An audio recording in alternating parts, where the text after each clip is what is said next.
panghihimasok ng China sa ating teritoryo. Tinatawag nila ito Nine Dotted or Nine Dash Line. Economic Zone. Halos lahat lang ng bahuran dito sa Pilipinas, gusto na lang kunin. Ayun nga, kapitbahay mo, magagalit ka na. Kukunan ka ng isang bagay sa loob ng bakuran mo na hindi nagpapaalam sa'yo. Nanindigan ng Malacanang na hindi isusuko Masinloc at Ayungin Shoal. Hindi rin kami sa papayag na basta-basta nang hindi nila sa pakukuha itong isla na ito. Filipino fishermen were harassed by the Chinese Coast Guard. Pintukan na kami ng mga baril. Salubungin ka ng barko.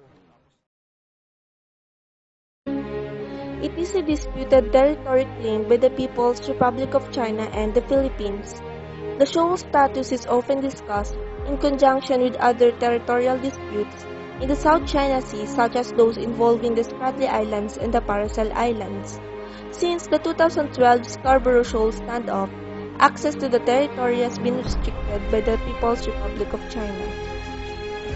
The Philippines Department of Foreign Affairs filed 2 protest notes against China for ramming 3 Filipino vessels and collecting giant clams in the disputed West Philippine Sea. The DFA protested these incidents at the contested Panatag Scarborough Shoal, also known in the Philippines as Bajo de Masinloc, through notes that it handed to Chinese embassy representatives on Wednesday, February 4. In a statement, the DFA said it received a report from the Philippine Coast Guard that 3 Philippine flag fishing vessels, namely FN OG Barbie, FN Ocean Glory 2, and FN Anna Marie, were intentionally rammed by Chinese Coast Guard vessel on January 29, 2015 in Bajo de Masinloc. The DFA said this damaged the vessels and endangered the lives of Filipino fishermen. Philippine fishing vessels have been routinely, continuously, peacefully, and sustainably fishing in the Philippines. Bajo de Masinloc and the Philippines strongly protested China's continuing actions to harass and prevent Filipino fishermen from legitimately pursuing their livelihood in that area.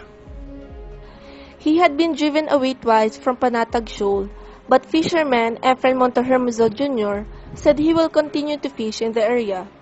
Montehermoso, 20 years old, was one of 80 fishermen in 15 boats from the provinces of Pangasinan, Zambales, and Bataan who were chased off the shoal by water cannons fired from a Chinese vessel guarding the area on at least 2 occasions this month. Montehermoso said a fisherman from Zambales province was hurt when he fell off his boat after he was hit by the water cannon. Noong December, pumunta kami doon. Hinarang kami. Hindi naman kami makalis ulit kasi ang lakas ng hangin. Talagang pinilit namin pumasok. Pumayag sila, mga isang gabi lang.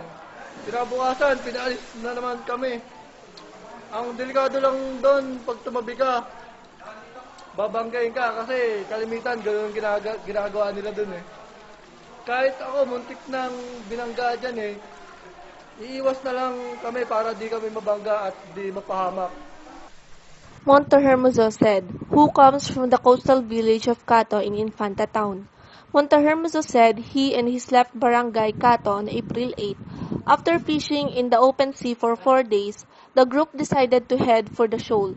But as they neared the shoal at 4 p.m. on April 13, Chinese patrol boats approached them and men on the boats started shouting, "No fishing! No fishing! Go, go, go!"